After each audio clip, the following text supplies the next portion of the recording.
മലയാളികളായ കവികൾ പോലും തമിഴിൽ കാവ്യം എഴുതിയിരുന്നു. നമ്മളിപ്പോൾ പറയുന്ന കേരളം, അതിൽ ചേര രാജാക്കന്മാർ ഭരിച്ചിരുന്ന പ്രദേശമാണ് പിൽക്കാലത്ത് കേരളമായി മാറുന്നത്. പുഷ്ടഭാഷ എന്ന് പറഞ്ഞാൽ ആ സംഘം കൃതികളാണ് ഏറ്റവും പ്രാചീനമായ സാഹിത്യം. കുടിയേറ്റം മലയാളത്തിൽ കൊണ്ടുവന്ന മാറ്റങ്ങൾ, പ്രാബല്യവും ദൗർബല്യവും ഉണ്ടായ ഭാഷയാണ്. ഓൾറെഡി തമിഴും സംസ്കൃതവും ചേർന്നിട്ടുള്ളൊരു കലർച്ച ഉണ്ടായിരുന്നു. പിന്നീട് അത് ഇംഗ്ലീഷൂടെ വരികയാണ്. ഇംഗ്ലീഷ് ഭാഷ കരുത്തുറ്റതാണ് എന്നതിൻ്റെ ഏറ്റവും വലിയ തെളിവാണ്. ഞാൻ അവളെ ബ്ലോക്കി, കോവിഡ്, സോഷ്യൽ ഡിസ്റ്റൻസിങ്, ക്വാറന്റൈൻ, പരൽപ്പേർ എന്ന് പറയുന്നൊരു കൺസെപ്റ്റ് ഉണ്ട്. പരൽപ്പേർ എന്ന് പറഞ്ഞാൽ സംഖ്യാശാസ്ത്രമാണ്. ഇംഗ്ലീഷ് നമ്മൾ പറയുന്നത് ഇംഗ്ലീഷ്. ഇനി ഉഷ്ണരാജ്യം എടുത്തോ, അറേബ്യൻ നാടുകൾ എടുത്തോ, അവർക്ക് ഉറക്കെ സംസാരിക്കണം. അപ്പോൾ ഞാൻ ഗൂഗിൾ ഇട്ട് കഴിഞ്ഞപ്പം വാഴക്കുളം എന്നുള്ളത് വസാകുളം എന്നാണ് അവർ പറയുന്നത്. അനസ്തീഷ്യോളജിസ്റ്റ് എന്നൊരു വാക്ക് ഒരു തരത്തിലും ഒരു ഗ്രാമീണൻ്റെ നാവിൽ വഴങ്ങില്ല. ഇന്ന് മയക്ക് ഡോക്ടർ ഇല്ല, അപ്പം അതുകൊണ്ട് ഓപ്പറേഷൻ അടുത്ത ദിവസത്തേക്ക് മാറ്റിവെച്ചു. അല്ലേ, മയക്ക് ഡോക്ടർ അല്ല, ഒന്നാന്തരം പ്രയോഗമല്ലേ.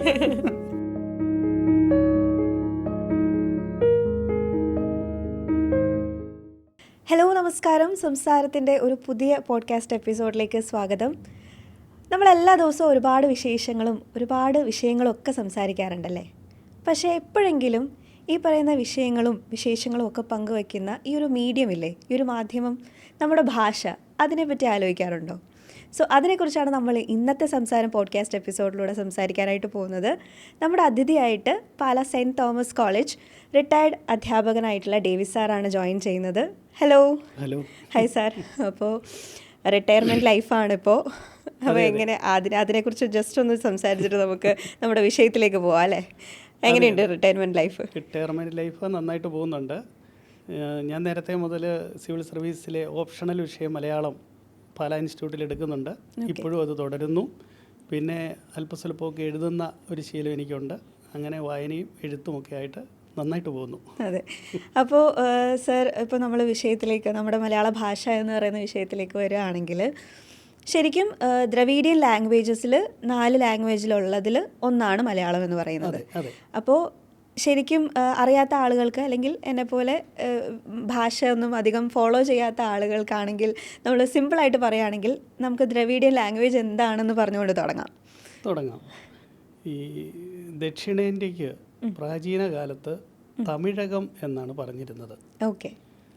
ആ തമിഴകത്ത് ഒരു ഭാഷയുണ്ട്, മൂലദ്രാവിഡ ഭാഷ.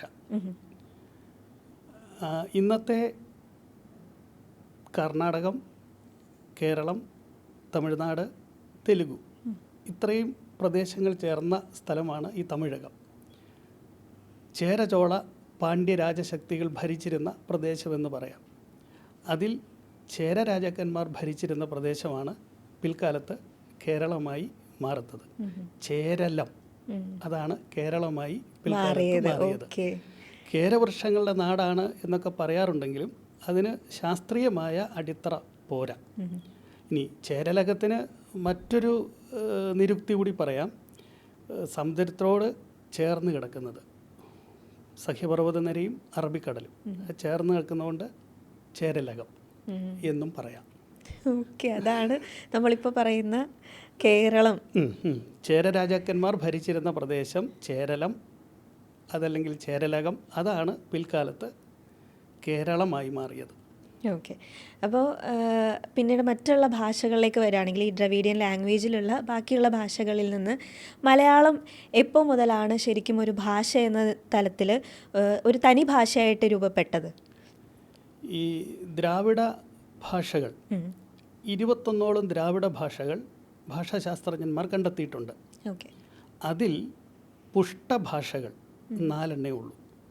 തമിഴ്, തെലുഗു, കന്നഡ, മലയാളം. പുഷ്ടഭാഷ എന്ന് പറഞ്ഞാൽ ലിഖിത സാഹിത്യമുണ്ട്.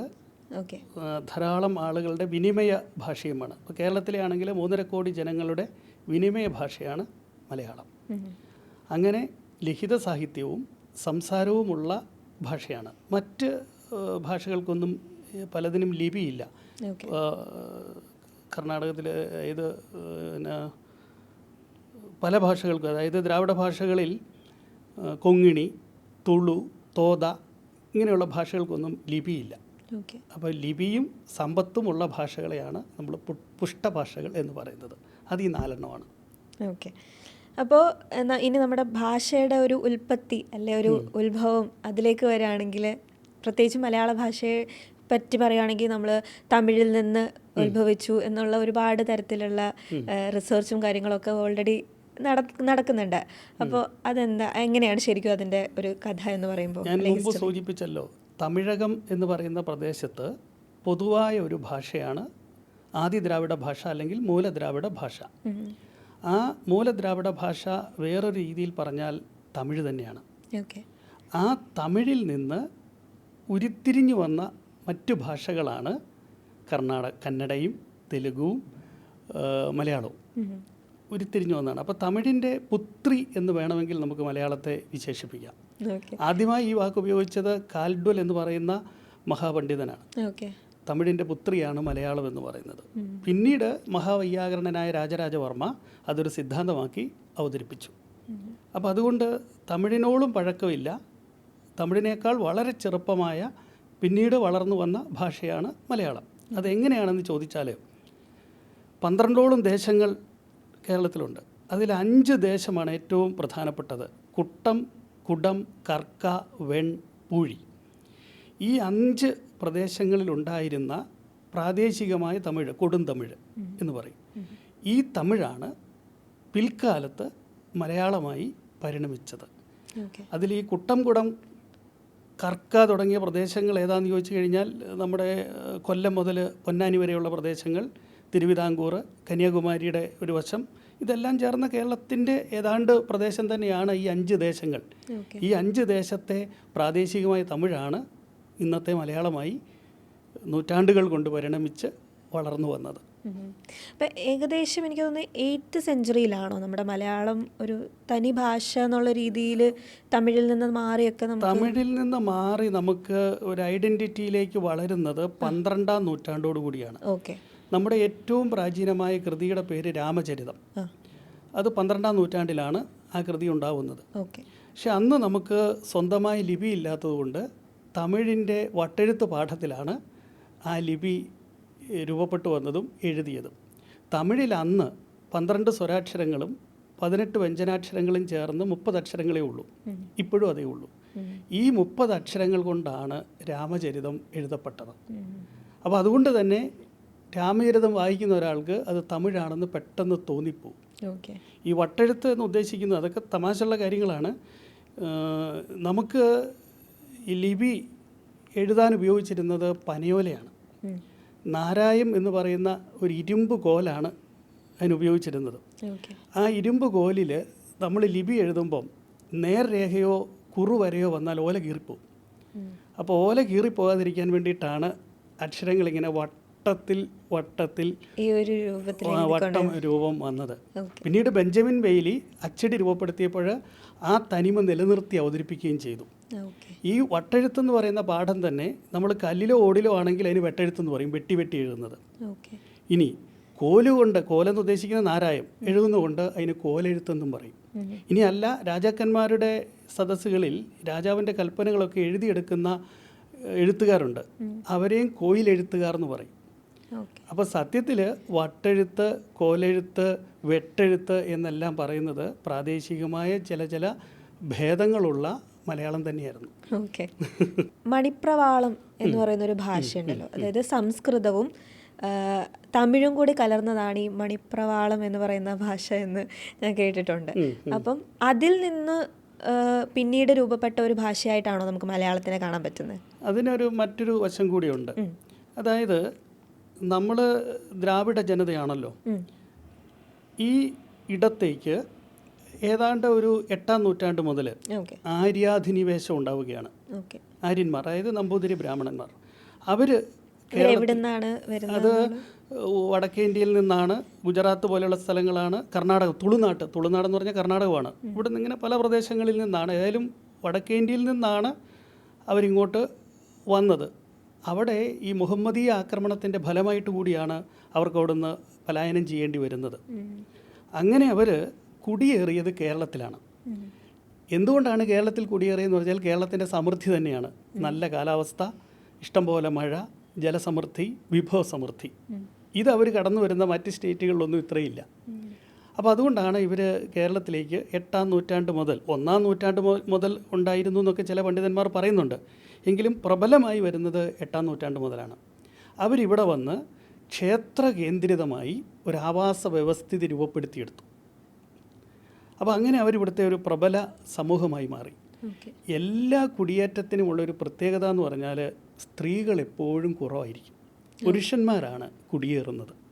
നമുക്ക് ഏത് കുടിയേറ്റവും നിങ്ങൾ അന്വേഷിച്ച് നോക്കൂ, സ്ത്രീകൾ കുറവായിരിക്കും. അപ്പോൾ അങ്ങനെ വന്നു കഴിയുമ്പോൾ അവർക്ക് ഇവിടെ വലിയ സ്ത്രീ ദാരിദ്ര്യം അനുഭവപ്പെടാം.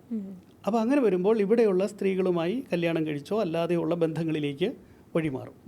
അങ്ങനെ വഴിമാറേണ്ടി വന്നപ്പോൾ ഇവിടുത്തെ കൊളോക്കിയലായ അല്ലെങ്കിൽ പ്രാദേശികമായ മലയാളവും അവരുടെ സംസ്കൃതവും തമ്മിൽ കൂടിക്കലർന്നു. അപ്പോൾ അതൊരു മിശ്ര ഭാഷയാവുകയാണ്. ആ മിശ്ര ഭാഷയിൽ കൃതികളുണ്ടാവുകയാണ്. അത് ഈ നമ്പൂതിരിമാർ കൃതികൾ എഴുതുകയാണ്. അങ്ങനെ ഏറ്റവും പ്രാചീനമായ കൃതി 12-ാം നൂറ്റാണ്ടിൽ ഉണ്ടായത് വൈശിക തന്ത്രമാണ്. അത് 15-ാം നൂറ്റാണ്ട് വരെ അവരുടെ പ്രബലമായ കാലമായിരുന്നു, ചന്ദ്രോത്സവം എന്ന കൃതി വരെ. അപ്പോൾ ധാരാളം അച്ചീചരിതങ്ങളും സന്ദേശകാവ്യങ്ങളും സ്തോത്രകാവ്യങ്ങളും എല്ലാം. സത്യം പറഞ്ഞാൽ ആണുങ്ങളുടെ പെൺകാഴ്ചകളായിരുന്നു അവരുടെ കൃതികൾ മുഴുവനും. അപ്പോൾ അതുകൊണ്ടാണ് എളംകുളം കുഞ്ഞമ്പിള്ള പറഞ്ഞൊരു കമൻ്റുണ്ട്, വെണ്ണക്കല്ലുകൊണ്ട് പടുത്തുയർത്തിയ മൂത്രപ്പുരകളെ അനുസ്മരിപ്പിക്കും മണിപ്രവാള സാഹിത്യമെന്ന്. അത്രയും ജീർണിച്ച ഒരു സാഹിത്യ സംസ്കൃതിയായിരുന്നു. ജീർണിച്ചത് എന്ന് പറയുന്നത് സൂക്ഷിച്ചു വേണം, അന്നത്തെ കാലത്ത് അത് ജീർണമല്ല, പിന്നീട് നമ്മൾ നോക്കുമ്പോഴാണ് ജീർണിച്ചത്. ഈ മിശ്രഭാഷ ഇത്രയും കൃതികൾ ഉണ്ടായിക്കഴിഞ്ഞപ്പം 15-ാം നൂറ്റാണ്ടിൽ ലീലാതിലകം എന്ന് പറയുന്ന ഒരു കൃതി ഉണ്ടാവുകയാണ്. അതാരാ എഴുതിയത് നമുക്കറിയില്ല. ആ കൃതിയിൽ ഈ മിശ്രഭാഷകളെ വ്യവച്ഛേദിച്ച് പഠിച്ച് അദ്ദേഹം കൊടുത്ത പേരാണ് മണിപ്രവാളം. ഭാഷാ സംസ്കൃത യോഗോ മണിപ്രവാളം എന്ന് അദ്ദേഹം ലക്ഷണവും ചെയ്തു. അങ്ങനെ 10 തരം മണിപ്രവാളമുണ്ട് എന്ന് ഐഡൻറ്റിഫൈ ചെയ്തു. അത് 12-ാം നൂറ്റാണ്ട് മുതൽ 15-ാം നൂറ്റാണ്ട് വരെ പ്രബലമായി ഇവിടെ നിന്നു.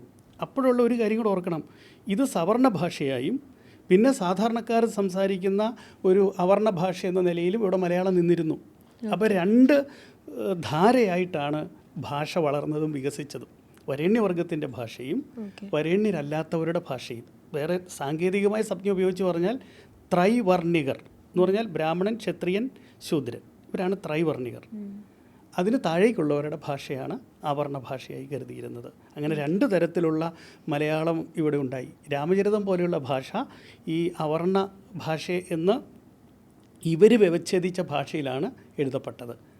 അതുകൊണ്ട് രാമചരിതകാരൻ ഇതിൻ്റെ ആമുഖത്തിൽ പറയുന്നുണ്ട്, ഊഴിയിൽ ചെറിയവർക്കറിയുവാൻ ഇരാമചരിതത്തിലൊരു തെല്ല്.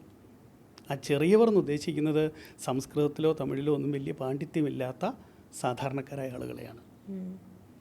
ഇപ്പോൾ ലോകത്തിലെ ഏറ്റവും ഓൾഡസ്റ്റ് ലാംഗ്വേജ് തമിഴാണ് എന്നുള്ളൊരു പഠനമുണ്ട്. അപ്പം ശരിക്കും അതിൻ്റെ പിന്നിലെ അത് അതിൻ്റെ പിന്നെ സംസ്കൃതത്തേക്കാൾ പഴക്കം ശാസ്ത്രീയമായിട്ട് തമിഴിന് തന്നെയാണ്. ക്രിസ്തുവർഷാരംഭത്തിൽ തന്നെ തമിഴിൽ ലിഖിത സാഹിത്യം രൂപപ്പെട്ടു. അതാണ് സംഘ സാഹിത്യം. അതായത് 3 സംഘങ്ങളുണ്ട് എന്ന് പറയപ്പെടുന്നു. 1-ാം സംഘം, 2-ാം സംഘം, 3-ാം സംഘം.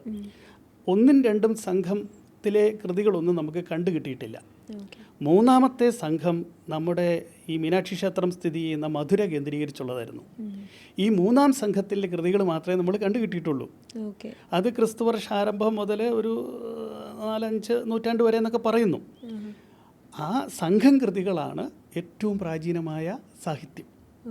അന്ന് ലോകത്തിലെ തന്നെ ലോകത്തിലേം തന്നെ പറയാവോ എന്നൊന്നുകൂടി ആലോചിക്കേണ്ടിയിരിക്കുന്നു. ഏതായാലും ഇന്ത്യയിലെ ഏറ്റവും പ്രാചീനമായ സാഹിത്യം ഈ സംഘം കൃതികളാണ്. ഈ അന്ന് നമുക്ക് മലയാളം ഇല്ലാതിരുന്നുകൊണ്ട് മലയാളികളായ കവികൾ പോലും തമിഴിൽ കാവ്യം എഴുതിയിരുന്നു. ചിലപ്പതികാരം പോലുള്ള കൃതികൾ അങ്ങനെയാണ് വരുന്നത്. പിന്നീടാണല്ലോ അത് പരിഭാഷപ്പെടുത്തി മലയാളത്തിലൊക്കെ വരുന്നത്. ചേരൻ ചെങ്കുട്ടുവിൻ്റെ അനുജനാണ് ഇളങ്കോവടികൾ. ചേരരാജാവിൻ്റെ അനുജനാണ്. ഇളങ്കോ എന്ന് പറഞ്ഞാൽ ഇളയ രാജാവ് എന്നാണ് അർത്ഥം. അപ്പോൾ ചേരൻ ചെങ്കുട്ടുവിൻ്റെ അനുജനായ ഇളങ്കോവടികളാണല്ലോ അത് എഴുതുന്നത്. കുടിയേറ്റം സംഭവിച്ചു എന്ന് നമ്മൾ പറഞ്ഞുവല്ലോ. അപ്പോൾ കുടിയേറ്റം മലയാളത്തിൽ കൊണ്ടുവന്ന മാറ്റങ്ങൾ അല്ലെങ്കിൽ ഈ പറയുന്നത് പോലെ അതിൽ നിന്ന് ഉത്ഭവിച്ചൊരു മലയാളം എങ്ങനെയാണ് മാറിയത് എന്നുള്ളൊരു കാര്യമുണ്ടല്ലോ. ഇൻവേഷൻ കൊണ്ടുവന്നിട്ടുള്ളൊരു മാറ്റം മലയാള ഭാഷയിൽ. വേറൊരു രീതിയിൽ പറഞ്ഞാൽ കുടിയേറ്റം കൊണ്ട് പ്രാബല്യവും ദൗർബല്യവും ഉണ്ടായ ഭാഷയാണ് എന്ന് പറഞ്ഞാൽ നേട്ടവും കോട്ടവും ഉണ്ടായ ഭാഷയാണ് മലയാളം. ആദ്യത്തേത് ഈ നമ്പൂതിരിമാരുടെ ആര്യാധിനിവേശമാണ്. അത് 16-ാം നൂറ്റാണ്ടിൽ ഏതാണ്ടത് അവസാനിക്കുകയാണ്. അപ്പോഴത്തേക്കും വൈദേശിക ശക്തികൾ, വിദേശീയരായ ആളുകൾ കേരളത്തിലേക്കും കുടിയേറുകയാണ്. അവർക്ക് രണ്ട് ലക്ഷ്യമേ ഉള്ളൂ: കച്ചവടം, മതപ്രചാരണം. ഈ രണ്ട് ലക്ഷ്യത്തെ അടിസ്ഥാനമാക്കിയിട്ടാണ് അവരിങ്ങോട്ട് വരുന്നത്. പോർട്ടീസുകാർ വന്നു 16-ാം നൂറ്റാണ്ടിൽ. വാസ്കോഡ ഗാമയൊക്കെ നമ്മൾ പഠിച്ചിട്ടുണ്ടല്ലോ. പോർട്ടീസുകാർ, ഡച്ചുകാർ, ഫ്രഞ്ചുകാർ, ഇംഗ്ലീഷുകാർ, ബ്രിട്ടീഷുകാർ. അതിൽ ഈ ഇംഗ്ലീഷുകാർ ഇന്ത്യയുടെ അധികാരം പിടിച്ചെടുത്തു എന്ന് മാത്രമല്ല, ഏതാണ്ട് 200 വർഷക്കാലം അവർ ഇന്ത്യ ഭരിക്കുകയാണ്. അപ്പോൾ അവരുടെ ഭാഷ ഇംഗ്ലീഷാണ്. അപ്പം സംസ്കൃതം കൂടി കലർന്ന ആ ഭാഷയിലേക്ക് ഇംഗ്ലീഷ് കൂടി കലരുക. മലയാളത്തിന് ഓൾറെഡി തമിഴും സംസ്കൃതവും ചേർന്നിട്ടുള്ളൊരു കലർച്ച ഉണ്ടായിരുന്നു. പിന്നീട് അത് ഇംഗ്ലീഷൂടെ വരികയാണ്. ഇനി ഇംഗ്ലീഷ് മാത്രമല്ല, അതിനകത്ത് ഗ്രീക്ക്, അറബി, പോർട്ടുഗീസ്, സുറിയാനി, ഹിന്ദി, ഇങ്ങനെ ഒരു 12ഓളം ഭാഷകൾ. ഈ അറബി നാടുമായിട്ടൊക്കെ നമുക്ക് കച്ചവട ബന്ധങ്ങളുണ്ട്. അപ്പോൾ അങ്ങനെ ഈ 12ഓളം ഭാഷകൾ ചെറുതും വലുതുമായ രീതിയിൽ ഇങ്ങോട്ട് കൂടിക്കലരുകയാണ്. അപ്പോൾ മലയാളത്തിൻ്റെ തനിമ എന്താണ് എന്ന് ചോദിച്ചാൽ ഒറ്റ വാക്കിൽ നമുക്ക് ഉത്തരം പറയാനില്ല.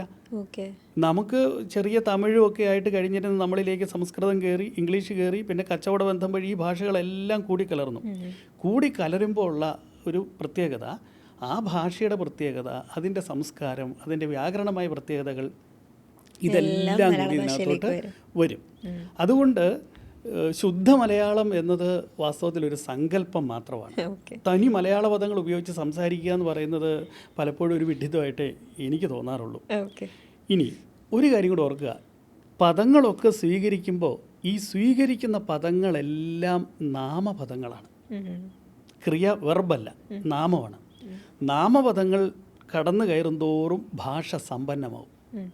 അങ്ങനെ മലയാളത്തിൻ്റെ പദകോശത്തിൽ ഇപ്പോൾ 4 ലക്ഷത്തോളം വാക്കുകളുണ്ട്. അത് നമ്മുടെ ഭാഷ കരുത്തുറ്റതാണ് എന്നതിൻ്റെ ഏറ്റവും വലിയ തെളിവാണ്. അതേസമയം ഭാഷയുടെ ക്രിയാഘടനയിലേക്ക് അന്യഭാഷാ പദങ്ങൾ കടന്നു കയറിയാൽ നമ്മുടെ ഭാഷ നശിക്കാൻ സാധ്യതയുണ്ട്. ഇപ്പം നമുക്ക് സാധാരണ സംസാരത്തിൽ ഇന്നലെ ഞാൻ വർക്ക് ചെയ്തു എന്ന് പറയുന്നതിന് ഒരു കുഴപ്പമില്ല. വർക്ക് എന്നുള്ളൊരു ഇംഗ്ലീഷ് വാക്കാണെന്ന് നമുക്ക് എല്ലാവർക്കും അറിയാം. പക്ഷേ ഇന്നലെ വർക്ക് ചെയ്തു എന്ന് പറയുമ്പോൾ അതിനകത്തൊരു ഇംഗ്ലീഷ് വാക്ക് പ്രയോഗിച്ചു എന്നൊരു തോന്നൽ പോലും ഇല്ല. പക്ഷെ അതങ്ങോട്ട് മാറ്റിയിട്ട് ഇന്നലെ ഞാൻ വർക്കി എന്ന് പറഞ്ഞാലോ, അത് ക്രിയയിലേക്ക് അത് കയറുന്നത്. അങ്ങനെ ക്രിയയിലേക്ക് കയറിയാൽ ഭാഷയില്ലാതാവും. നിങ്ങൾ ഈ ജെൻസി കുട്ടികളൊക്കെ അത്തരം പ്രയോഗങ്ങളൊക്കെ നടത്താറുണ്ട്. ഞാൻ അവളെ ബ്ലോക്കി, ഞാൻ പോസ്റ്റ് ചെയ്തു എന്നതിന് പകരം മലയാളത്തിലാണെങ്കിൽ ഞാൻ ബ്ലോക്ക് ചെയ്തു എന്ന് പറയണം, അല്ലെങ്കിൽ പോസ്റ്റ് ചെയ്തു എന്ന് പറയണം. ഞാനത് പോസ്റ്റി എന്നൊക്കെ അല്പസ്വല്പം വികലമായ രീതിയിൽ അത് പ്രയോഗിക്കുന്നുണ്ടെങ്കിലും അതൊന്നും ഭാഷയിലേക്ക് അങ്ങനെ കടന്നു കയറുന്നില്ല. അതായത് നൂറ്റാണ്ടുകൾ സംസ്കൃതം പയറ്റിയിട്ടും മലയാളത്തിൻ്റെ ക്രിയാഘടനയിലേക്ക് കയറാൻ പറ്റിയിട്ടില്ല. ഇംഗ്ലീഷിനും കാര്യമായിട്ട് ഇങ്ങനെയുള്ള ചില വികല രൂപങ്ങളൊക്കെ ഉണ്ട്. പണ്ട് മണ്ടുക എന്നൊരു മണ്ടന്തി എന്നൊക്കെ പ്രയോഗിച്ചിരുന്നു സംസ്കൃതത്തിൽ. ഓടുന്നു എന്നുള്ള അർത്ഥമുള്ളൂ. മണ്ടന്തി എന്നൊക്കെ പ്രയോഗിച്ചിരുന്നു. മണ്ടുക, മണ്ടി എന്നൊക്കെ പറയുന്നത്. അങ്ങനെ ചില വികല രൂപങ്ങൾ വന്നു എന്നല്ലാതെ അതൊന്നും ഭാഷയെ സ്വാധീനിച്ചില്ല. അപ്പോൾ അതുകൊണ്ട് ഈ അന്യഭാഷാ സ്വാധീനം കൊണ്ട് ഭാഷ 10 മടങ്ങ് കരുത്തുറ്റതാവാനേ സാധ്യതയുള്ളൂ. 2 രീതിയിലാണ് പദങ്ങൾ ഒരു ഭാഷയിലേക്ക് കടന്നു വരുന്നത്. അതിന് സാങ്കേതികമായ വാക്കുപയോഗിച്ചാൽ ഒന്ന് തത്സമം എന്ന് പറയും. അന്യഭാഷയിലെ ഒരു പദം അതേപടി ഇങ്ങോട്ട് സ്വീകരിക്കുകയാണ്. എക്സാമ്പിൾ പറയുകയാണെങ്കിൽ ഇപ്പോൾ വർക്ക് എന്നൊക്കെ പറഞ്ഞു, വർക്ക് പറയുന്നപ്പോൾ corona, Covid, social distancing, quarantine, ഇതെല്ലാം നമ്മൾ അതേപടിയാണ് സ്വീകരിച്ചത്. അതിന് തത്സമം എന്ന് പറയും, രൂപം മാറ്റാതെ. ചില സന്ദർഭങ്ങളിൽ നമുക്ക് രൂപം മാറ്റിയേ സ്വീകരിക്കാൻ പറ്റുള്ളൂ. കാരണം എന്താണെന്ന് ചോദിച്ചു കഴിഞ്ഞാൽ അന്ന് നമുക്ക് 30 അക്ഷരങ്ങളല്ലേ ഉള്ളൂ. ഈ 30 അക്ഷരങ്ങൾ ഉള്ള സമയത്ത് 48 അക്ഷരങ്ങളിൽ എഴുതിയ സംസ്കൃത കാവ്യമാണ് രാമചരിതകാരൻ പരിഭാഷപ്പെടുത്തിയത്. അപ്പോൾ കൂടുതൽ അക്ഷരങ്ങൾ കൊണ്ട് പരിഭാഷപ്പെടുത്തിയ ഒരു കാവ്യത്തെ 30 അക്ഷരങ്ങളിലേക്ക് ചുരുക്കുമ്പോൾ അതിന് രൂപം മാറ്റേണ്ടി വരും. ആ രൂപം മാറ്റി സ്വീകരിക്കുന്നതിനാണ് തദ്ഭവം എന്ന് പറയുന്നത്. ഇപ്പോൾ ഉദാഹരണം പറഞ്ഞാൽ പെൻ, ഇതൊരു പോർച്ചുഗീസ് പദമാണ്. നമ്മളതിനെ അല്പം രൂപം മാറ്റി പേന എന്ന് സ്വീകരിച്ചു. പേന എന്നുള്ളത് പെൻ എന്നതിൻ്റെ അർത്ഥമല്ല. കോഫി എന്ന വാക്ക് നമ്മൾ കാപ്പി എന്ന് സ്വീകരിച്ചു. ജഡ്ജ് എന്ന വാക്ക് രൂപം മാറ്റി ജഡ്ജി എന്ന് സ്വീകരിച്ചു. ഇതിനാണ് തദ്ഭവം എന്ന് പറയുന്നത്. അപ്പോൾ 2 തരത്തിലാണ് പദങ്ങളെ നമ്മൾ സ്വീകരിക്കുന്നത്, രൂപം മാറ്റിയും രൂപം മാറ്റാതെയും. എന്തിനാ ഇങ്ങനെ നമ്മൾ അങ്ങനെ ഒരു സ്വീകാര്യത എങ്ങനെ നമ്മൾ സംസാരിച്ച് അങ്ങനെ വരുന്നതാണോ? വരുന്നതല്ല. അതിൻ്റെ കാര്യം ഇത്രയേ ഉള്ളൂ. നമ്മുടെ അടിസ്ഥാന അക്ഷരമാലയിൽ 12 സ്വരങ്ങളും 18 വ്യഞ്ജനങ്ങളും അടങ്ങിയ 30 അക്ഷരങ്ങളേ ഉള്ളൂ എന്ന് ഞാൻ പറഞ്ഞല്ലോ. 30 അക്ഷരങ്ങളേ ഉള്ളൂ. സംസ്കൃത കാവ്യങ്ങളിൽ 48 അക്ഷരങ്ങൾ ഉപയോഗിച്ച് എഴുതിയിരിക്കുന്നത്. ആ ഒരു കാവ്യത്തെ 30 അക്ഷരങ്ങളിലേക്ക് ചുരുക്കുമ്പോൾ അതിന് രൂപം മാറ്റാതെ നമുക്ക് സ്വീകരിക്കാൻ പറ്റിയല്ല. ഇപ്പോൾ ലക്ഷ്മണൻ എന്നൊരു വരുമ്പോൾ ലായി ഷായി ഒന്നും ഇല്ല നമ്മുടെ മലയാളത്തിൽ ആദ്യകാലത്ത്. അപ്പോൾ ഇലക്കണൻ എന്നവർ പ്രയോഗിച്ചു. ഇനി നമ്മൾ സ്വീകരിച്ചതാ സംസ്കൃതം. നമ്മൾ സ്വീകരിച്ചതോടുകൂടി അധികര മൃദു ഘോഷ ഊഷ്മാക്കൾ എന്ന് പറഞ്ഞാൽ മനസ്സിലാവുമോ? അതായത് നമ്മൾ അക്ഷരമാലയിൽ സ്വരാക്ഷരങ്ങൾ കഴിഞ്ഞിട്ട് ഒരു 25 അക്ഷരങ്ങൾ ഒരുമിച്ച് അക്ഷരമാലയിൽ ശ്രദ്ധിച്ചിട്ടുണ്ടോ? ക മുതൽ മാ വരെ കമ. ആദ്യം ക, ഇങ്ങേറ്റത്ത് മാ. അതിന് വർഗാക്ഷരങ്ങൾ എന്ന് പറയും. ഈ വർഗാക്ഷരങ്ങളിൽ ക, ച, ട, ത, പ, അതിൻ്റെ ഒടുവിലുള്ള ങ, ഞ, ണ, ന, മ. ഇത്രയേ തമിഴിലുള്ളൂ. നടുക്കത്തെ അക്ഷരങ്ങൾ തമിഴിലില്ല. സംസ്കൃതത്തിൽ നിന്ന് നമ്മളത് സ്വീകരിച്ചു. ഈ നടുക്കത്തെ അങ്ങനെ വന്നു കഴിഞ്ഞപ്പോഴത്തേനും 30-ൽ നിന്ന് 21 അക്ഷരങ്ങൾ നമ്മൾ സ്വീകരിച്ചു. 21 അക്ഷരങ്ങൾ സ്വീകരിച്ചപ്പോൾ നമ്മുടെ ലിപിമാല 51 അക്ഷരങ്ങളായി. അതുകൊണ്ട് 51 അക്ഷരാളി കലിത തനുലതേ എന്നൊക്കെ നമ്മുടെ മഴമംഗലത്തിൻ്റെ കാവ്യം തുടങ്ങുന്നതിന്, നൈഷധം തുടങ്ങുന്നതിന് എങ്ങനെയാണ്? ഭാഷാ നൈഷധം. 51 അക്ഷരാളി. ഈ 51 എന്നത് നമ്മൾ കമാന്ന് ഞാൻ പറഞ്ഞല്ലോ. ഈ പരൽപ്പേർ എന്ന് പറയുന്നൊരു കൺസെപ്റ്റ് ഉണ്ട്. പരൽപ്പേർ എന്ന് പറഞ്ഞാൽ സംഖ്യാശാസ്ത്രമാണ്. അതായത് സംഖ്യ ഉപയോഗിച്ച് കാലങ്ങളെ അടയാളപ്പെടുത്താൻ വരും. അപ്പോൾ വ്യഞ്ജനങ്ങൾക്കൊക്കെ പ്രത്യേക നമ്പറുണ്ട്. ക എന്ന അക്ഷരത്തിന് 1 മൂല്യവും മ എന്ന അക്ഷരത്തിന് 5 മൂല്യവുമാണ്. ഇനി അതങ്ങ് തിരിച്ചിടണം. തിരിച്ചിടുമ്പോൾ 51. അപ്പോൾ 51 എന്ന് പറയുമ്പോൾ കമ എന്ന് പറഞ്ഞാൽ മലയാളത്തിലെ 51 അക്ഷരങ്ങൾ ഉപയോഗിച്ച് ഞാനൊന്നും പറയില്ല എന്നൊരു ശൈലിയായി മാറിയത് അങ്ങനെയാണ്. കമാന്നൊരക്ഷരം മിണ്ടരുത് എന്ന് പറയുമ്പോൾ അതിനകത്തൊരു തെറ്റും കൂടെ ഉണ്ട്. കമാന്ന് 2 അക്ഷരമാണ്. അതെ, ഒരക്ഷരമല്ലല്ലോ. 2 അക്ഷരം പറഞ്ഞിട്ട് നമ്മൾ പറയുകയാണ് ഞാൻ ഒരക്ഷരവും മിണ്ടില്ല എന്ന്. ഓക്കെ ശരി. ഇപ്പം നമ്മൾ പറഞ്ഞില്ലേ ഈ തമിഴിൽ നിന്നാണെങ്കിലും സാൻസ്ക്രിറ്റിൽ നിന്നാണെങ്കിലും അതുപോലെ ഇംഗ്ലീഷിൽ നിന്നാണെങ്കിലും നമ്മൾ കുറേ വാക്കുകൾ കടമെടുത്തു എന്നുള്ള തരത്തിൽ. അപ്പോൾ തമിഴിൽ നിന്ന് തുടങ്ങുകയാണെങ്കിൽ നമുക്ക് ഏതൊക്കെ വാക്കുകൾ അല്ലെങ്കിൽ ഏതൊക്കെ പ്രയോഗങ്ങൾ നമുക്ക് കോട്ട് ചെയ്യാൻ പറ്റും? നമ്മൾ സാധാരണ ഉപയോഗിക്കുന്ന പനി, മുണ്ട്, ഇങ്ങനെയൊക്കെയുള്ള സാധാരണ വാക്കുകളില്ലേ, അതെല്ലാം നമ്മുടെ അടിസ്ഥാന മലയാള പദങ്ങളാണ്. അതെല്ലാം തമിഴിലും സെയിമായിട്ടുണ്ട്. അങ്ങനെ ആ അടിസ്ഥാന പദങ്ങളിലേക്കാണ് ഈ സംസ്കൃത വാക്കുകൾ കടന്നു കയറി വന്നത്. അപ്പോൾ സംസ്കൃത വാക്കുകൾ കടന്നു വന്നു കഴിഞ്ഞപ്പോൾ ഭാഷ കുറെ കൂടെ ഗൗരവമുള്ളതായി. ഇപ്പം മലയാളത്തിൽ മുഖം എന്ന് പറയുമ്പോൾ അത് സംസ്കൃത പദമാണ്. നഖം എന്ന് പറയുമ്പോഴും സംസ്കൃത പദമാണ്. പക്ഷെ നമുക്ക് ഇപ്പോഴും ആ ഉച്ചാരണം നിലനിർത്തി ഉച്ചരിക്കാൻ പറ്റില്ല. നമ്മൾ മുഖം, നഖം, നാളെ നിങ്ങൾ പഠിച്ചുകൊണ്ട് വരണം, നാളെ പഠിച്ചു വരണം എന്നാരെങ്കിലും പറയാറുണ്ടോ? ശരിക്കും പറഞ്ഞാൽ ഈ സംസ്കൃതത്തിൽ നിന്ന് സ്വീകരിച്ച വാക്കുകൾ ഇപ്പോഴും കൃത്യമായിട്ട് ഉച്ചരിക്കാൻ നമുക്ക് പറ്റുന്നില്ല. അത് എന്തുകൊണ്ടാണെന്ന് ചോദിച്ചാൽ ഏതൊക്കെ വാക്കുകളാണെന്ന് നമുക്ക് ഒരുപാടുണ്ടാവും. റെഗുലർ ഡേയ്സിൽ യൂസ് ചെയ്യുന്നത്. അത് ഇപ്പം ഞാൻ പറഞ്ഞില്ലേ, മുഖം നമ്മളെങ്ങനെ സാധാരണ പറയുന്നത്? മുഖം. നഖം സാറിന് എങ്ങനെയാ പറയുന്നത്? നമ്മള് അത്രയും ഘനത്തിലല്ല പറയുന്നത്. അപ്പോൾ അതെല്ലാം ആദ്യത്തെ അക്ഷരം മേഘം. മേഘം, മേഘാവൃതം ഉണ്ടോ? അപ്പോൾ നമുക്ക് ഉച്ചരിക്കാൻ പറ്റുന്നില്ല. അതായത് അധികര മൃദുഘോഷം എന്ന് പറയുന്നത്. അതായത് വർഗാക്ഷരങ്ങളിൽ ആദ്യത്തേതും അവസാനത്തേതും ഒഴിച്ച് നടുക്ക് നിൽക്കുന്ന അക്ഷരങ്ങൾ, അത് ഉച്ചരിക്കാൻ പ്രയാസമാണ്. അതുപോലെ തന്നെ ശാശാസ, ഇതും നമുക്ക് ഉച്ചരിക്കാൻ പ്രയാസമാണ്. വിശ്വാസം എന്ന് പറയുമ്പോൾ വിശ്വാസം എന്നായി പോവും. ശ്വാസോച്ഛ്വാസം പറയാൻ പ്രയാസമാണ്. ഇല്ലേ? സ്വാശ്രയം പറയാൻ പ്രയാസം, അതിന് സ്വയാശ്രയം എന്ന് പറയും. സ്വാശ്രയ സംഘം എന്ന് പറയാൻ പ്രയാസമാണ്. അപ്പം നമ്മൾ എന്ത് പറയും? അതിനെ എളുപ്പമാക്കി സ്വയാശ്രയം എന്ന് പറയും. അതെല്ലാം ഈ അന്യഭാഷാ പദങ്ങളായതുകൊണ്ടാണ്. ഇംഗ്ലീഷ് നമുക്ക് ഇംഗ്ലീഷിൻ്റെ ആക്സെൻ്റ് നിലനിർത്തി ഉച്ചരിക്കാൻ പറ്റാറുണ്ടോ? ഇല്ല. മലയാളീകരിച്ചാൽ നമുക്ക് ഉച്ചരിക്കാൻ പറ്റുള്ളൂ. ഇംഗ്ലീഷ് എന്നുള്ള വാക്ക് പോലും ഇംഗ്ലീഷ് ഹ്രസ്വ, പക്ഷെ നമുക്ക് ഇംഗ്ലീഷ് എന്ന് ദീർഘത്തിലേ ഉച്ചരിക്കാൻ പറ്റുള്ളൂ. ഇംഗ്ലീഷ് നമ്മൾ പറയുന്നത് ഇംഗ്ലീഷ്. ഇംഗ്ലീഷ് ഏതെങ്കിലും ഇംഗ്ലീഷ് മരുന്ന് കടയുടെ മുമ്പിൽ ഇംഗ്ലീഷ് എന്ന് എഴുതി വെച്ച് കണ്ടിട്ടുണ്ടോ? ഇല്ല. അപ്പം നമ്മൾ അതിനെ അല്പം മലയാളീകരിക്കുകയാണ്. ഇപ്പോൾ കോളേജ്, കൊല്ലേജ് ഉച്ചരിക്കാൻ പറ്റുമോ? ഇല്ല. നമ്മൾ അങ്ങനെ കോളേജ് എന്ന് പറഞ്ഞാൽ നമ്മൾ ദീർഘമായി ഇട്ട് ശീലിച്ചു നമ്മൾ. അപ്പം അത് മലയാളമാണ്. അതെ. അപ്പം നമ്മൾ ആ ഇംഗ്ലീഷിന്റെ ഉച്ചാരണം അങ്ങനെ നിലനിർത്തേണ്ട കാര്യമില്ല. എന്താന്ന് വെച്ച് കഴിഞ്ഞാൽ അത്തരത്തിലുള്ള രസകരമായ മറ്റു വാക്കുകൾ പറയുകയാണെങ്കിലോ, ഇംഗ്ലീഷുകാർക്ക് ഇവിടെ വന്നിട്ട് നമ്മുടെ ഏതെങ്കിലും വാക്ക് അവർക്ക് ഉച്ചരിക്കാൻ പറ്റിയോ? ആലപ്പുഴ എന്നുള്ളത് അവർ ആലപ്പി എന്നാക്കി, അല്ലേ? തിരുവനന്തപുരം അവർ ട്രിവാൻഡ്രമാക്കി, കോഴിക്കോട് എന്ന് പറയുന്നത് കാലിക്കട്ടാക്കി, കൊല്ലം കൊയിലോണാക്കി. അവർക്ക് ഉച്ചരിക്കാൻ പറ്റിയല്ല. അതായത് മാതൃഭാഷ ഉച്ചരിക്കുന്നത് പോലെ മറ്റൊരു ദേശക്കാർക്കും ആ ഭാഷ ഉച്ചരിക്കാൻ പറ്റിയില്ല. നമ്മൾ IELTS ഒക്കെ പഠിച്ച് എത്ര കഷ്ടപ്പെട്ടാലും അവരുടെ ആ ഉച്ചാരണ രീതി നമുക്ക് നിലനിർത്തി ഉച്ചരിക്കാൻ പറ്റില്ല. അതിൻ്റെ കാരണം എന്താണെന്നറിയോ? അതിനൊരു കാരണം കൂടിയുണ്ട്. ഭൂമിശാസ്ത്രപരമായ കാരണമാണ്. ഒന്നാമത്തേത് യൂറോപ്യൻ രാജ്യങ്ങൾ തണുപ്പ് രാജ്യങ്ങളാണ്. തണുപ്പ് രാജ്യങ്ങളായതുകൊണ്ട് എപ്പോഴും അവർ മൂടിപ്പൊതിഞ്ഞല്ലേ നടക്കുന്നത്. അപ്പോൾ അവർക്ക് ലിപ്പ് മൂവ്മെൻ്റ് ആണ് കൂടുതൽ. അപ്പോൾ അവർ ഉച്ചരിക്കുമ്പം ഈ ലിപ്പിന് പ്രാധാന്യം വരികയാണ്. അത് ഈ തണുപ്പ് രാജ്യം ആയതുകൊണ്ടാണ്. ഇനി ഉഷ്ണരാജ്യം എടുത്തോ, അറേബ്യൻ നാടുകൾ എടുത്തോ, അവർക്ക് ഉറക്കെ സംസാരിക്കണം. അപ്പോൾ അവർക്ക് ഇവിടെ കണ്ഠത്തിലേക്ക് വരും, ഹളാ ഇങ്ങനെ കണ്ഠത്തിലേക്ക് വരികയാണ്.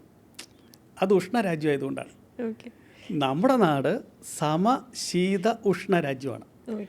ഇപ്പം നമ്മൾ ഈ ഇട്ടിരിക്കുന്ന വേഷം കൊണ്ട് നേരിടാവുന്ന കാലാവസ്ഥയെ നമുക്കുള്ളൂ. എത്ര ചൂടായാലും എത്ര തണുപ്പായാലും ഇതുകൊണ്ടൊക്കെ നമുക്ക് നേരിടാം. അപ്പോൾ അതുകൊണ്ട് സാമൂഹികമായ കാരണം കൊണ്ടും കാലാവസ്ഥാപരമായ കാരണം കൊണ്ടുമാണ് ഓരോ സ്ഥലത്തും ഉച്ചാരണം രൂപപ്പെടുന്നത്. അപ്പോൾ അതുകൊണ്ട് നമ്മൾ അങ്ങനെ ഉച്ചരിക്കേണ്ട കാര്യമില്ല. നമുക്ക് അതിശൈത്യമില്ല, അത്യുഷ്ണവുമില്ല.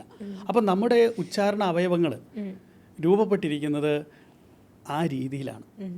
അപ്പോൾ അതുകൊണ്ട് ശൈത്യരാജ്യത്തു നിന്ന് വരുന്നവർക്ക് നമ്മുടെ വാക്കുകൾ ഉച്ചരിക്കാൻ പറ്റുന്നില്ല. ഇനി ഒന്നും വേണ്ട, നിങ്ങൾ ഗൂഗിളിൽ നമ്മൾ ഈ ഗൂഗിൾ മാപ്പ് ഇട്ട് യാത്ര ചെയ്യുമല്ലോ, അവർ പറയുന്ന സ്ഥലപ്പേര് പലതും മനസ്സിലാകാറുണ്ടോ? ഇല്ല. നമ്മുടെ മറ്റ് അവരുടേതായ രീതിയിലാണ് അവർ ആ സ്ഥലം പറയുന്നത്. അതെ, വളരെ സൂക്ഷിച്ചിരുന്നാൽ നമുക്കറിയാമെങ്കിലേ അത് പിടികിട്ടുള്ളൂ. ഞാൻ കഴിഞ്ഞ ദിവസം ഒരു സ്ഥലത്ത് പോയിട്ട് തിരിച്ചു വരുമ്പോൾ എൻ്റെ വഴി തെറ്റിപ്പോയി. അപ്പോൾ ഞാൻ ഗൂഗിൾ ഇട്ട് കഴിഞ്ഞപ്പം വാഴക്കുളം എന്നുള്ളത് വസാകുളം എന്നാണ് അവർ പറയുന്നത്. 2-3 വട്ടം നോക്കിയിട്ട് എനിക്ക് പിടികിട്ടുന്നില്ല വസാകുളം. കാരണം എനിക്ക് പരിചയമുള്ളൊരു സ്ഥലമായിട്ട് പോലും ഈ വസാകുളം എനിക്ക് പിടികിട്ടുന്നില്ല. പിന്നെ ഞാൻ എടുത്ത് നോക്കിയപ്പോഴാണ്, സ്പെല്ലിങ് നോക്കിയപ്പോഴാണ് അത് വാഴക്കുളമാണെന്ന് മനസ്സിലാകുന്നത്. കണ്ടോ? അപ്പം നമ്മൾ മനസ്സിലാക്കേണ്ട ഒരു കാര്യം, ഓരോരുത്തരും അവരവരുടെ മാതൃഭാഷ അവരവരുച്ചരിക്കുന്ന പോലെ അന്യദേശക്കാർക്കോ അന്യഭാഷക്കാർക്കോ ഉച്ചരിക്കാൻ സാധിക്കാറില്ല. അങ്ങനെ ഉച്ചരിക്കേണ്ട കാര്യവുമില്ല. തമിഴൻ മലയാളം പറയുന്ന ഇംഗ്ലീഷ് പറയുന്നത് കേൾക്കുമ്പോൾ നമുക്ക് മനസ്സിലാകുകയില്ലേ? വേറെ രീതിയിലല്ലേ അവർ പറയുന്നത്. ഓരോ ദേശക്കാർക്കും അവരുടെ സ്വത്തും കലർത്തിയേ അന്യഭാഷ ഉച്ചരിക്കാൻ പറ്റുള്ളൂ. മലയാളം വരുമ്പോൾ എന്നാന്ന് വെച്ച് കഴിഞ്ഞാൽ ഈ അന്യഭാഷയുടെ പെരുക്കമായതുകൊണ്ട് നമുക്ക് മലയാളത്തിൻ്റെ ആ ഒരു തനിമ നമുക്ക് നിലനിർത്തുക എന്ന് പറയുന്നത്, അങ്ങനെ ഒരു തനിമയില്ല. ഇനി ഇപ്പം നമുക്ക് ഇംഗ്ലീഷ് കയറി വന്നു, ആദ്യം സംസ്കൃതം കയറി വന്നു. ഇംഗ്ലീഷ് ഇവിടെ ഭരണഭാഷയായിട്ട് നമ്മുടെ ഭാഷയെ സ്വാധീനം ചെലുത്തി. അതിനുശേഷം ജനാധിപത്യം ആയി കഴിഞ്ഞപ്പം ത്രിഭാഷാ പാഠ്യപദ്ധതി ഇവിടെ നടപ്പാക്കി. അപ്പോൾ രാഷ്ട്രഭാഷയായ ഹിന്ദി ഇവിടെ പഠിക്കേണ്ടി വന്നു. അപ്പോൾ അങ്ങനെ വന്നപ്പം ഹിന്ദിയും നമ്മുടെ ഭാഷയിലേക്ക് കടന്നു തുടങ്ങി. ഇപ്പോൾ വികാസ് ഭവൻ നിങ്ങൾ എഴുതി വെക്കുന്നു, വൈദ്യുതി ഭവൻ എഴുതി വെക്കുന്നു. ഭവൻ എന്ന വാക്കിന് സംസ്കൃതത്തിലോ മലയാളത്തിലോ വീടെന്നർത്ഥമില്ല. ഹിന്ദിയിൽ മാത്രമാണ് ഭവൻ എന്ന വാക്കിന് വീടെന്നർത്ഥം. അപ്പം വികാസ് ഭവൻ എന്ന് പറയുന്നത് ഹിന്ദിയാണ്. അതുപോലെ തന്നെ നിങ്ങൾ അംഗൻവാടി എന്ന് പറയും, പാസ്പോർട്ട് സേവാ കേന്ദ്ര. സേവാ കേന്ദ്ര എന്ന് പറയുമ്പോൾ അത് മലയാളം അല്ലല്ലോ. ഇപ്പം അംഗൻവാടി എന്ന് പറയുന്നു, അങ്കനവാടി എന്ന് പറയുന്നു. അത് ഹിന്ദി വാക്കാണ് ആംഗൻവാടി, മുറ്റത്തെ പൂന്തോട്ടം എന്നാണ് അർത്ഥം. അതിനെ മലയാളീകരിച്ച് വരുമ്പോൾ അങ്കണവാടി എന്ന് വേണമായിരുന്നു. ഇനി അങ്കനവാടി എന്ന് നിങ്ങൾ പരിഭാഷപ്പെടുത്തുമ്പം അങ്കന എന്നുള്ള വാക്കിൻ്റെ അർത്ഥം സ്ത്രീകൾ എന്നല്ലേ? അപ്പോൾ അങ്കനവാടി എന്ന് പറഞ്ഞാൽ സ്ത്രീകളുടെ പൂന്തോട്ടം എന്ന് അർത്ഥം വരികയല്ലേ? പൂവാലന്മാരുടെ ശല്യം അവന് വാക്കിൻ്റെ അർത്ഥം അറിയാമെങ്കിൽ വന്നേനായിരുന്നു. മുറ്റത്തെ പൂന്തോട്ടം എന്ന് പറയുന്നത് അങ്കണവാടി, അത് ഹിന്ദിയിൽ ആംഗൻവാടി എന്നാണ്. അങ്കണ എന്ന് പറയുമ്പോൾ നമുക്ക് അങ്കണ തൈമാവിൽ നിന്ന് ആദ്യത്തെ പഴം വീഴുക, മാമ്പഴം എന്ന് പറയുന്ന വൈലോപ്പിള്ളിയുടെ പ്രസിദ്ധമായ കവിത. നമുക്ക് വളരെ പരിചിതമായ വാക്കാണ് അങ്കണം. പിന്നെ സാർ, ഇപ്പോൾ നമ്മൾ ഹിന്ദി അല്ലെങ്കിൽ ഇംഗ്ലീഷ് ഇപ്പോൾ കൂടുതലും ഈ പറയുന്നത് പോലെ നമ്മൾ ഇതര ഭാഷ ഒരു എന്താ പറയുക ഇൻവേഷൻ അല്ലെങ്കിൽ ഒരു ഇത് വരുന്നുണ്ടല്ലോ, ഭാഷയ്ക്കകത്തിലും അത് സ്വാധീനം ഉണ്ടാവുമല്ലോ? തീർച്ചയായിട്ടും ഉണ്ടാവും. കാരണം എന്താ വെച്ച് കഴിഞ്ഞാൽ ആദ്യം സംസ്കൃതമാണ്, പിന്നീട് ഇംഗ്ലീഷാണ്, പിന്നീട് ഞാൻ ഹിന്ദിയാണെന്ന് പറഞ്ഞല്ലോ. ഹിന്ദി ആകാൻ ഒരു കാരണം കൂടെ ഉണ്ട്, നമുക്ക് അടുത്ത കുടിയേറ്റം പിന്നെയും സംഭവിക്കുകയാണ്. ഇങ്ങനെ ഒരു കുടിയേറ്റം കേരളത്തിലെ മറ്റ് സംസ്ഥാനങ്ങളിൽ അങ്ങനെ സംഭവിക്കുന്നില്ല. ഇല്ല, ശരിയാണ്.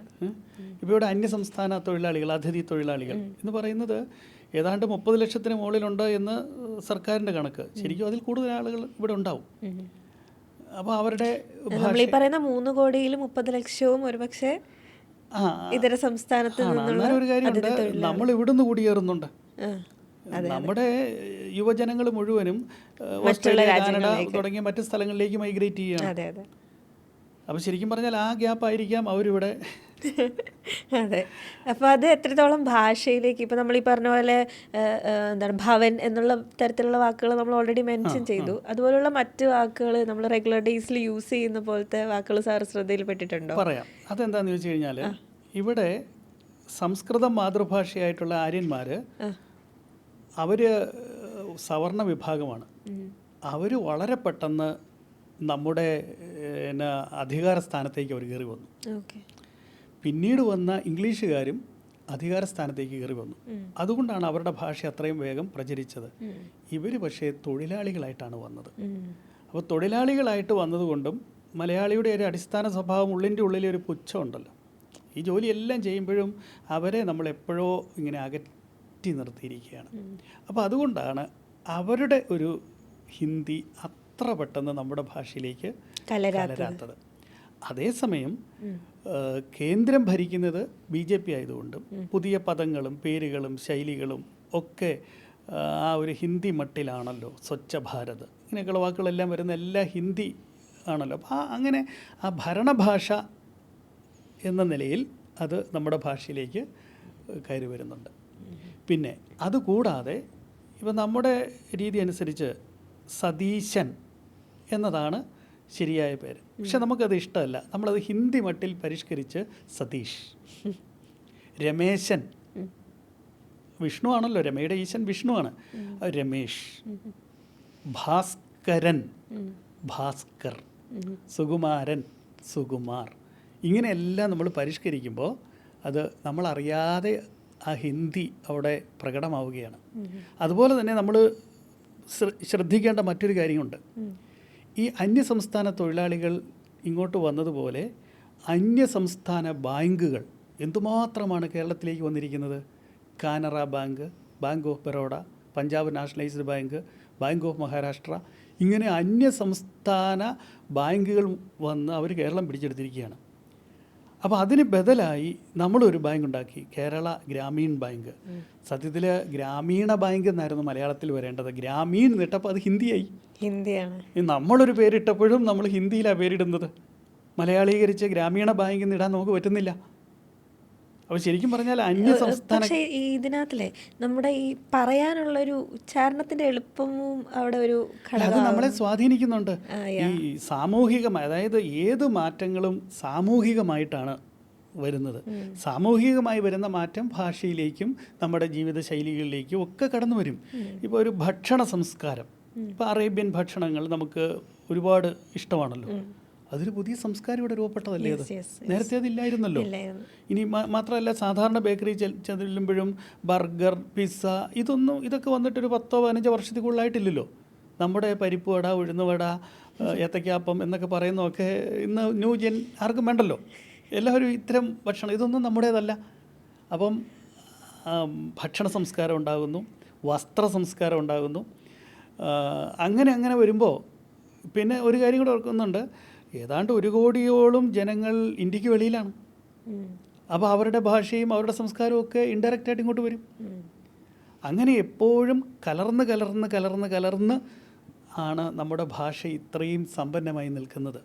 ഇപ്പം ഞാൻ പറഞ്ഞത് നാളെ മുതൽ നമ്മൾ ഭാസ്കരൻ എന്ന് പറയണോ നല്ല അർത്ഥത്തിലല്ല ഞാൻ പറഞ്ഞത്. നമ്മളറിയാതെ തന്നെ ഈ അന്യഭാഷകളൊക്കെ നമ്മളിലേക്ക് അന്യസംസ്കാരമൊക്കെ ആകുന്നുണ്ട്. പിന്നീട് വരുന്ന മറ്റൊരു പ്രശ്നം ഈ ട്രാൻസ്ലേഷനിലാണ്. ഒരു അന്യഭാഷാ പദങ്ങൾ പരിഭാഷപ്പെടുത്തുമ്പോൾ പല പ്രശ്നങ്ങളും ഉണ്ടാവുകയാണ്. ഇപ്പോൾ ആംബർഗ്രീസ് എന്നൊരു വാക്ക്, എന്താണ് ആംബർഗ്രീസ്? എനിക്കറിയില്ല. ആംബർഗ്രീസ് എന്ന് പറഞ്ഞാൽ ഈ തിമിംഗലം പുറന്തള്ളുന്ന ഒരു വസ്തുവാണ്. അത് ഈ സുഗന്ധദ്രവ്യങ്ങൾക്കൊക്കെ ഉപയോഗിക്കുന്ന ഒരു സാധനമാണ്. കോടികൾ വിലയുള്ള എന്തോ ഒരു വസ്തുവാണത്. അത് തിമിംഗലത്തിൻ്റെ ഉള്ളിൽ നിന്ന് പുറത്തേക്ക് വരുന്ന ആ വസ്തുവാണ് ആംബർഗ്രീസ്. ഇതിനെന്താണ് ഒരു മലയാളം? അപ്പം മാധ്യമങ്ങൾ ഇതിനൊരു മലയാളം ഉണ്ടാക്കി. ചിലർ തിമിംഗല ഛർദി എന്നൊരു വാക്കുണ്ടാക്കി, ചിലർ തിമിംഗല വിസർജ്യം എന്നൊരു വാക്കുണ്ടാക്കി. രണ്ടും പാളിപ്പോയി. കാരണം ഛർദിക്കും വിസർജ്യത്തിനും എവിടെയെങ്കിലും വില കിട്ടുമോ? മാത്രമല്ല നമുക്കത് അറപ്പല്ലേ ഉണ്ടാക്കുകയുള്ളൂ. മറ്റേ ആംബർഗ്രീസിന് കോടികൾ വില കിട്ടുന്ന സാധനമാണ്. അപ്പോൾ ആ പരിഭാഷ പാളിപ്പോയി. അപ്പോൾ അത്തരം സന്ദർഭങ്ങളിൽ നമ്മൾ ആംബർഗ്രീസ് എന്ന് തന്നെ ഉപയോഗിക്കുന്നതാണ് നല്ലത്. കാരണം അത് പരിഭാഷപ്പെടുത്തിയപ്പോൾ അതിൻ്റെ ആ ചൈതന്യം പോയി. ഇപ്പോൾ ഓംബുഡ്സ്മാൻ സിറ്റിംഗ്, ഈ ഓംബുഡ്സ്മാൻ ആരാണ്? ഇതെങ്ങനെ മലയാളത്തിൽ പറയും? അപ്പോൾ പത്രക്കാരെല്ലാം ഓംബുഡ്സ്മാൻ സിറ്റിംഗ് എന്നാണല്ലോ എഴുതുന്നത്. അപ്പോൾ അതിന് വിശേഷാൽ ന്യായാധിപൻ എന്നൊരു വാക്കുണ്ടാക്കി. പക്ഷെ ആ വാക്ക് നിലനിന്നില്ല. അപ്പോൾ പണ്ഡിതന്മാരിങ്ങനെ വാക്കുകളൊക്കെ ഉണ്ടാക്കിയാലും അത്തരം വാക്കുകൾ നിലനിൽക്കണമെന്നില്ല. അതേസമയം ഈ ആവശ്യ നിർവഹണത്തിന് വേണ്ടിയിട്ട് സാധാരണക്കാരുണ്ടാക്കുന്ന വാക്കുകളുണ്ട്. ഇപ്പോൾ ഒരു ഉദാഹരണം പറഞ്ഞാൽ, ഞാൻ ഒരിക്കൽ കട്ടപ്പന ഒരാവശ്യത്തിന് പോയി ഒരു ഹോസ്പിറ്റലിൻ്റെ മുമ്പിൽ ഇങ്ങനെ നിൽക്കുകയാണ്, ഒരാളെ കാണാൻ വേണ്ടി നിൽക്കുക. അത്തരം ഈ ഗ്രാമപ്രദേശങ്ങളിലെ ആളുകൾ സ്വതവേ സംസാരിക്കുമ്പോൾ തന്നെ വലിയ ഉച്ചത്തിലായിരിക്കുമല്ലോ. ഫോണിൽ കൂടെ സംസാരിക്കുമ്പോഴും ഫോണില്ലാതെ അടുത്ത് നിൽക്കുന്ന ആൾക്ക് കേൾക്കാവുന്ന ഉച്ചത്തിലാണ് ഈ ഗ്രാമീണ ജനത സംസാരിക്കുന്നത്. അപ്പം ആ ആളുടെ ഏതോ ഒരു ബന്ധു ഹോസ്പിറ്റലിൽ അഡ്മിറ്റാണ്. അയാളുടെ ഓപ്പറേഷൻ ഡേറ്റ് മാറ്റിവെച്ചത് ഈ അനസ്തീഷ്യ കൊടുക്കുന്ന ഡോക്ടർ അന്ന് ലീവ് ആയതുകൊണ്ടാണ് മാറ്റിവെച്ചത്. അപ്പോൾ അനസ്തീഷ്യോളജിസ്റ്റ് എന്നൊരു വാക്ക് ഒരു തരത്തിലും ഒരു ഗ്രാമീണൻ്റെ നാവിൽ വഴങ്ങില്ല. പെട്ടെന്ന് അവൻ്റെ മനസ്സിലേക്ക് ഇന്ന് മയക്ക് ഡോക്ടർ ഇല്ല, അപ്പോൾ അതുകൊണ്ട് ഓപ്പറേഷൻ അടുത്ത ദിവസത്തേക്ക് മാറ്റിവെച്ചു. അല്ലേ, മയക്ക് ഡോക്ടർ അല്ല, ഒന്നാന്തരം പ്രയോഗമല്ലേ? അനസ്തീഷ്യ കൊടുത്ത് അതാണ് പണ്ഡിതന്മാരല്ല, ശരിക്കും ഈ സാമാന്യ ജനങ്ങളാണ് നല്ല കരുത്തുറ്റ ഭാഷാ പ്രയോഗങ്ങൾ പലപ്പോഴും ഉണ്ടാക്കിയെടുക്കുന്നത്.